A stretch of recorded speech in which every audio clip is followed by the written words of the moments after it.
గోరక్షణ, భూరక్షణ, పర్యావరణ రక్షణ కోసం కశ్మీర్ నుంచి కన్యాకుమారి వరకు బాలకృష్ణ గురుస్వామి చేపట్టిన పాదయాత్ర కామారెడ్డికి చేరుకుంది.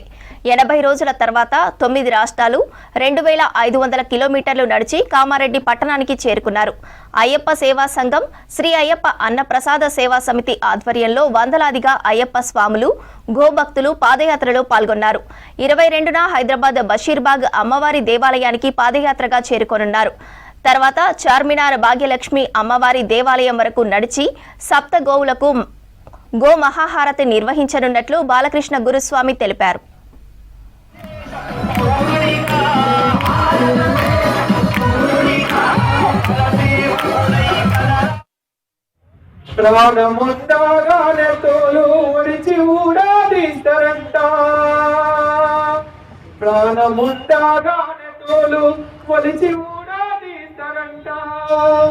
సగము గొంతు పోసి రక్తము మందులల్లా వేస్తారంట. నన్ను కూడా కమ్మకురా. అమ్మ 3 ఏళ్ళు పాలిస్తే ఈ అమ్మ జీవితకాలం పాలిస్తుంది. మనకు పనికిరాని, మనకు అవసరం లేని గడ్డి తిని అన్నీ ఇస్తుంది గోమాత. ఈ గోమాత లేకపోతే ఈ భూమి వేస్తాము. ఈ భూమి సారవంతం చేయాలంటే ఆవుల పైన ఆవు పోతూ మాత్రమే దీపుస్వామి.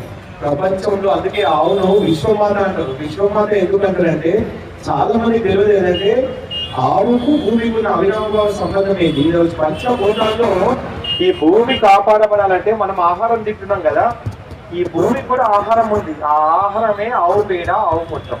ఈరోజు భూమి మొత్తము 10 ఫీట్ల లోపలికి ఎక్కడ సూక్ష్మ పోషకాలు లేవు. ఆ పంటలు ఏవైతే పండిస్తున్నారో పూర్తిగా ఈ భూమి రసాయనకాలతో నిండిపోయింది. ఎక్కడ పౌష్టికాహారం లేదు. అందుకే ఈరోజు మనకి ఇన్ని రోగాలు స్వామి. మనం సంపాదించిన డబ్బులో 30 నుంచి 40% మనం మందులకు, హాస్పిటల్కి పెడుతున్నాం గురుస్వామి. వాస్తవమైన విషయం. అందుకే భూవాధారిత వ్యవసాయం, మీ పొలం ఉన్నట్టయితే ఆవుమూత్రం, ఆవు పేడతో వ్యవసాయం చేయండి.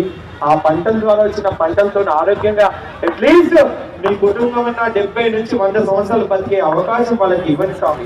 రేపు ఆ పిల్లలు రేపు నాన్న నువ్వు సంపాదించిన డబ్బులు కాదు, నువ్వు నాకు ఆరోగ్యం ఇవ్వాలని నీ పిల్లలు నేను అడగకపోతే నీ బాధ్యతగా ఈ భూమి రక్షించు స్వామి. ఒక్కసారి భూమి కోసం స్టడీ చేయండి స్వామి.